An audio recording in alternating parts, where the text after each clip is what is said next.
Hammaga assalomu alaykum. Bugun xo'jayinimning ishdan kelishlarini oxirgi marta kerakli liboslarni kutib olaman, chunki kiyimlarimni sotib olyapman. Hozir 3 ta obrazdan bittasini tanlaymiz. Menga ko'proq birinchi obraz yoqdi.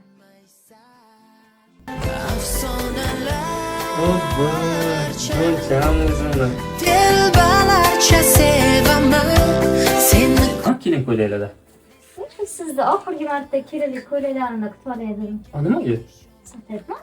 Kimga sotyapsan? Qayerga sotyapsan?